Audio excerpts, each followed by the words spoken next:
teng sifati Rasulullah nggih. Rasulullah sallallahu alaihi wasallam kula terangno. Cerdasé nabi nyen cerdas tenan.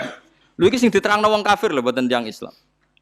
Orang-orang kafir Mekah itu punya tradisi syirik ya seperti dawuh Imam Syafi'i tadi. Ketika Quran turun itu ada dua kelompok, ada manusia syirik dan ada manusia Yahudi atau apa Nasrani. Disebut ahli napa? Kitab. Makanya Quran kalau membahas orang kafir itu dua diulang. Lam yakunil ladina kafaru. Kafaru itu siapa? Min ahlil kitab satu wal musyrikin. Karena jenis orang kafir itu pasti dua. Kalau enggak ahli kitab ya musyrik. Makanya Quran membuat min bayaniyah. Lam yakunil ladina kafaru. Kafaru itu siapa? Satu min ahlil kitab, dua wal musyrikin. Nah itu Nabi menjelaskan gampang. Orang kafir di depan umum dijelasin. Dan saya temukan dalam Taurat Allah tusyriku billahi syai'an. Kalian jangan melakukan syirik. Ini kata Rasulullah. Ya Abul Qasim, ya Muhammad. Mereka masih jangkar, ya Muhammad. Satu masih hafal hadisnya. Sampai nanti setelah ini juga harus hafal. Masalu dzalika masalu rajulin ishtara abdan bi khalisi mali min warikin au dhahabin. Fa ya'malu li ghairihi wa yu'ti ghullatahu li ghairihi. Ayyukum sarrahu dzalik Nabi. Itu Nabi. Jadi kalau ngajak dialek itu cerdas sekali.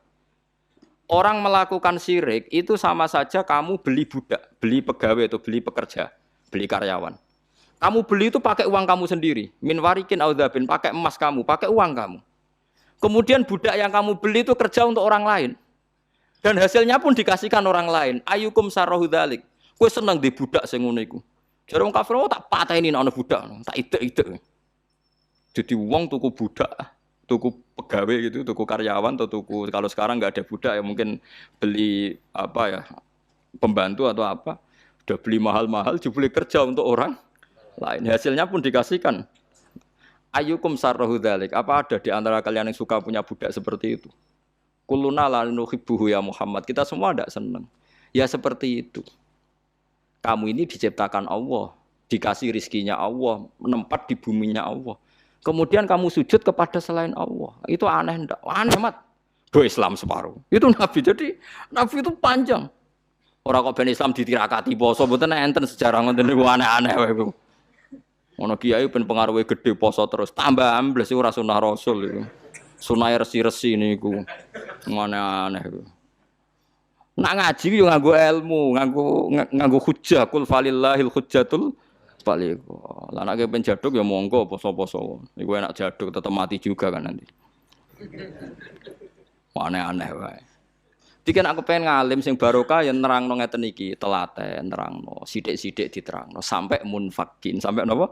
Sampai mereka tercerabut dari pemikiran kekafiran itu. Meskipun nanti ya tetap terjadi tafarruq. Yaitu tadi wa ma tafarraqal ladzina utul kitab illa mim ba'di ma ja'atumul bayyinah. Jadi Nabi kalau menjelaskan itu sederhana. Ada seorang bapak sayang sama anaknya. Anaknya banyak yang disayang hanya 1 2. Pamit ya Rasulullah karena saya mencintai itu saya kasih lebih banyak. Nabi jawabnya enak. Alas tatarju ayakuna fil birri sawa. Bukankah kamu ingin semuanya baik sama kamu? Iya ya Rasulullah. Ya sudah idzan fala. Kalau gitu jangan. Seorang bapak itu kan kadang aneh. Dia ingin semua anaknya itu hormat dia, tapi tetap yang disayang 1 2. Tapi tetap ingin semuanya hormat, semuanya sayang. Makanya kan orang aneh kan bapak ini. Makanya kata Nabi, ya kalau gitu fala idzan. Kalau gitu jangan melebihkan anak satu dibanding anak yang lain. Makanya Nabi tidak suka kalau ada anak dipilah-pilah itu tidak suka. Itu Nabi. Jadi kalau memberi penjelasan itu jelas. Nabi tanya, alas tatarju ayakunu fil birri sawa. Bukankah kamu berharap semuanya baik sama kamu? Naam ya Rasulullah. Kenapa yang kamu kasih sebagian dan kamu lebihkan yang satu dengan yang lain?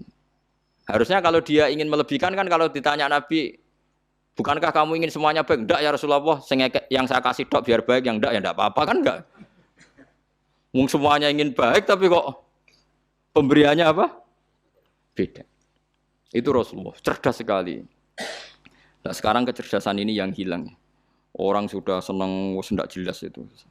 Paham gitu? Terus Nabi untuk menghilangkan kemusyrikan di antara yang dijelaskan adalah tadi dorobawahu mathalar rojulan fihi syuraka'u mutasyakisuna wa rojulan salamal lirrojul hal yastawiyani napa masalah. Alhamdulillah. Jadi ini jelas. Orang terus berpikir, oh iya ya kalau punya majikan banyak, taruh saja kita punya Tuhan 3. Yang satu mengharamkan zina, yang satu mewajibkan zina. Terus udah bingung kita. Pas diwajibno wis ra kuat. Pas dilarang pas kepengin, anut pangeran sing ndi. Warang melanggar pangeran sitok ngamuk. Dituruti sitok, sing sitok ngamuk kan bingung. Nah, kalau pangeran sitok kan jelas, aturannya jelas karena satu nopo pintu, satu nopo aturan. Dilatih gitu. Apa kamu siap jadi budak yang punya tuan banyak, yang seleranya beda-beda, perintahnya beda-beda. Rojulan fihi syuraka'u mutasakisun. Mutasakisun itu beda perintah, beda tradisi, beda macam-macam. Wa rojulan salamal lirajul. Itu Rasulullah. Terus niki yang perlu sampean perhatikan. Terus Nabi itu kalau menjelaskan tuh gampang sekali dan telaten Nabi itu. Enggak, Nabi itu telaten. Wong nate ketemu Walid, terus ketemu Abu Jahal. Ya, Nabi itu telaten, diskusi sampai mereka tuh enggak bisa mikir sudah ngadepi Nabi. Ya telaten sekali. Kalau ada kitab ya Musnad Ahmad itu, saya mulai baca sejarah. Yaitu tadi seperti Nabi ngadepi anak muda yang ingin zina. Ya telaten diterangkan. Kamu siap ibu kamu dizinai orang. Saya bunuh ya Rasulullah orang yang menzinai ibu saya, putri kamu, bule kamu, bude kamu, diulang semua. Banyak yang disebut Nabi. Sampai pemuda itu keluar terus dia demi Tuhan, saya belum pernah melihat sesuatu sejijik zina. Betapa kriminalnya zina karena melukai orang banyak. Ya, itu ya sudah. Pun saat ini kalau nerangno hisab ya. Tabarakalladzi ja'ala fis sama'i buruja wa ja'ala fiha siraja wa qamaran munir. Terus ngeten nggih kalau dalam fikih Syafi'iyah, nggih fikih Syafi'iyah. Sebetulnya orang itu boleh percaya hisab. Asal hisab itu qot'i dan dikonsensus. Nggih, qot'i dan konsensus. Sampean meskipun punya tradisi pesantren jangan menolak hisab keliru. Hisab itu dibenarkan Quran. Huwallazi ja'ala syamsa diya'au wal qamara nuran wa qaddarahu manazila li ta'lamu adadas sinina wal hisab. Jadi hisab itu ilmu yang dibenarkan Quran. Cuma masalahnya kalau 1-2 orang itu ada subjektivitas atau kadang kurang ahli sehingga salah. Di sini dibutuhkan konsensus, disebut hisab qot'i. Makanya kayak kasus Syawal kemarin, andai kan tidak ada pengumuman pemerintah pun aku bodoh. Kok kalender Muhammadiyah ya 3 derajat, kalender NU ya sudah di atas 2,5 derajat. Mbok ora ana ru'yah lah aku wani bodoh. Mergo 2 derajat ae mutafaq alaihi iso diru'yah apa meneh sudah 3 napa derajat. Itu beda dengan Dzulhijjah yang sekarang. Itu ada yang bilang 1,5 derajat, ada yang bilang belum 2 derajat. Itu beda, itu subjektif. Boleh diikuti, boleh enggak. Tapi kalau seperti yang 1 Syawal kemarin harus diikuti hisabnya. Paham ya? Makanya kalau kata Imam Subki, hisab itu boleh diikuti kalau konsensus bagi para ahlinya. Tapi kelirunya orang-orang yang kadang itu anti hisab. Padahal hisab disebut Quran li ta'lamu adadas sinina wal hisab. Memang Nabi ngendikan sumul ru'yati wa aftil ru'yati. Ya ru'yah itu penting itu tadi. Tapi ru'yah yang tidak beda dengan hisab. Yaitu sama-sama ru'yah plus imkan ru'yah. Jadi kudu ngerti ilmu gini mang jelimet sampai ndak usah terus bikin dikotomi. NU itu ru'yah kalau Muhammadiyah hisab. Sing muni ngono iku sapa? Wong alim ra ono sing muni ngono. Waktu gale ngene, NU kunut, Muhammadiyah gak kunut. Kula sebagai wong alim bahasa itu aneh. Imam Syafi'i itu kunut. Imam Syafi'i tahun 150 Hijriah. Saiki tahun 1436. Jadi tahu saya Imam Syafi'i itu kunut, Abu Hanifah itu ndak kunut. Apa Imam Syafi'i Rais Am? Apa Abu Hanifah ketua PP Muhammadiyah? Jadi kalau orang alim taunya ya Imam Syafi'i itu kunut, Abu Hanifah ndak kunut. Jadi kalau saya ditanya, Gus, jenengan hisab apa ru'yah? Ya saya itu ndak tahu NU Muhammadiyah, tahu saya Imam Subki itu lebih percaya hisab timbang ru'yah. Kalau imam yang lain lebih percaya ru'yah timbang hisab. Imam-imam yang dulu-dulu, tapi kita sekarang terjebak politik identitas atau identitas ormas. Jadi ini khasnya NU ini. Enggak ada di tradisi orang alim enggak gitu. Hisab itu ya ilmunya pangeran. Saya kemarin diundang di kajian itu saya bilang, lo yang bisa hisab tuh kita. Orang tahu semua ahli hisab tuh Kiai Turehan. Sekarang Jombang Kiai ini itu ilmu kita. Kita di pondok diajari hisab. Kalender Kudus itu yang punya Kiai Turehan itu masih pernah mbah sama saya. Kalau kita anti hisab tuh anti ilmunya sendiri kan.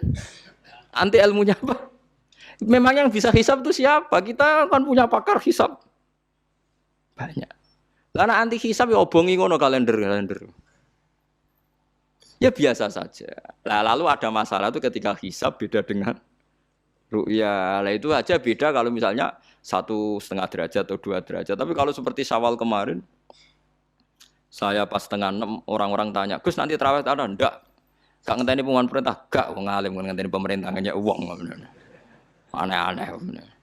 Ngono nak Luqman Hakim muni ora bodo tak tilpune. Ya karena tadi kemarin itu sepakat 3 derajat. 3 derajat itu andekan nggak ada ru'yah pun ulama membolehkan iftar. Karena ahli hisab sepakat konsensus itu sampai baca di Anatut Thalibin yang di bab wayas butuh apa Syawal itu yang Syawal atau Ramadan biru yati hilal itu di situ dijelaskan ketika ada khilafnya ru'yah sama napa hisab. Nah ini kan sudah jelas. Ini wa ja'ala fiha siraja wa qamaram. Jadi waladhi ja'ala fis sama burujan. Bulan itu ada burutnya, sehingga dengan burut ini bisa dihitung.